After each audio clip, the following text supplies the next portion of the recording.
Friend, আজকে আমাদের দোকানে একটা নতুন আইটেম হলো। তো সেই আইটেমটা আর কিছু নয়, সেটা হলো সিঙ্গাড়া। তো তোমরা তো অনেক জায়গায় 6 টাকা 7 টাকা পিস সিঙ্গাড়া খেয়েছো। তো এটা হলো মিনি সিঙ্গাড়া, মানে ছোট ছোট সাইজের, বেশি বড় না। ঠিক আছে। তো এর রেটটা অনেকটা কম আছে। তো আর একটা বলে রাখি যে এখানে চপ তো হয়ই রোজ। তো তার সঙ্গে চপ পেঁয়াজি হয়, তার সঙ্গে এই আজকে নতুন একটা আইটেম অ্যাড হলো সিঙ্গাড়া। তো চপ সবসময় 5 টাকা করেই আমাদের দেওয়া হচ্ছে আর দেওয়া হবে। আর সিঙ্গাড়ার রেটটা একটু অনেকটাই কম রয়েছে।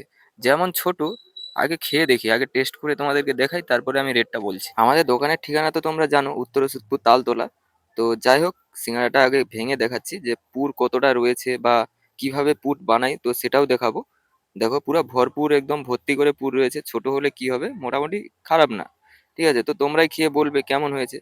তো দেখে নাও, পুরটা আমি যে বানাই, মানে একদম ঘন ঘন বাদাম, গাজর, মানে হেলদি খাবার, কোনো রিচ নেই। তো আমাদের সিঙ্গাড়ার রেট রয়েছে 5 টাকা পিস, কিন্তু যে তিনটে নেবে তার 10 টাকাই নেওয়া হবে, মানে তিনটে 10 টাকা যাকে বলে। আর কেউ যদি এক পিস নিতে যায়, এক পিসও দেওয়া হবে, কিন্তু সেটা 5 টাকা পড়বে, কারণ 3 টাকা করে তো বা 3.5 টাকা এরকম খুচরো দেওয়া যায় না।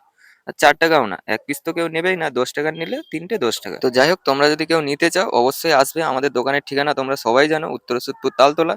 তো চলে আসবে একদিন। সাইজও খারাপ না, মোটামুটি সাইজ ভালো আছে। টেস্ট তো আমার ভালো লেগেছে, এবার তোমরাই খেয়ে বলবে কেমন হয়েছে। তো বন্ধু, আমাদের দোকান সকাল বিকাল দুই বেলাই খোলা থাকে, কিন্তু সকালে চপ পেঁয়াজি হয়, সিঙ্গাড়াটা হয় না। সিঙ্গাড়া হয় বিকালে। তো 10 টাকার তিনটা সিঙ্গাড়া খেতে অবশ্যই আমাদের দোকানে চলে আসবে। তো বন্ধু চলো, যদি সময় হয় একদিন আমাদের দোকান থেকে ঘুরে যাবে।